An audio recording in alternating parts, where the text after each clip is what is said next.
থাকবে জমিনে গো, আর মাথা থাকবে আসমানে।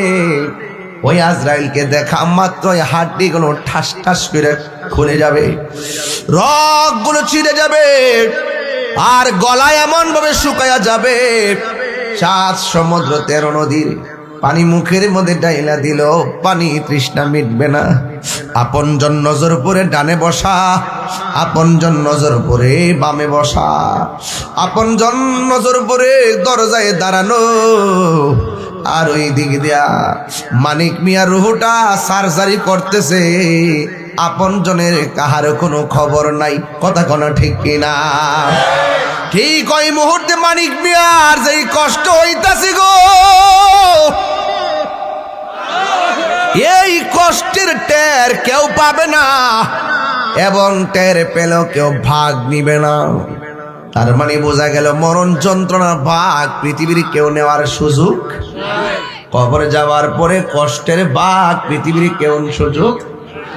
এই জন্য আমার বাবা মারা যাওয়ার পর যেই আনুষ্ঠানিকতা হয়েছে, আমার আনুষ্ঠানিকতা বাকি আছে। 1 নাম্বার, আমার আব্বা মারা যাওয়ার পর মাইকিং হয়েছে। মাইকিং হয়েছিনি? এই মাইকিং আপনার সময় হবে।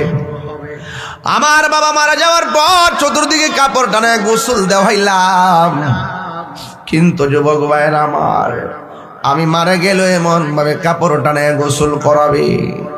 ও বন্ধুরে, শুধুমাত্র তাই নয়, আমার বাবা মারা যাওয়ার পরে জানাজার মাটি নিয়ে গেলাম, আমিও মারা যাওয়ার পরে, আপনিও মারা যাওয়ার পরে নিয়ে যাবে। আমাকে যেইভাবে কবরের মধ্যে শোয়া দিবে, আপনাকে এমন ভাবে শোয়া দিবে। এই জন্য আল্লাহ রাব্বুল আলামিন কয়, ইন্না লিল্লাহি ওয়া ইন্না ইলাইহি রাজিউন।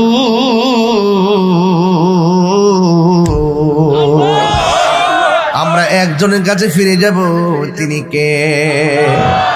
ওই আল্লাহ কোরআনে ডাক দিকে, ও পৃথিবীর মানুষ, মানুষ যখন মারা যাবে একটা থাবা দিয়া তার জিন্দেগি সব স্টপ করে দিব। ওই থাবার নাম হলো মৃত্যু। মৃত্যু এই হারিয়ে যাব একদিন আমি, রব নাই ভুবনে চিরদিন।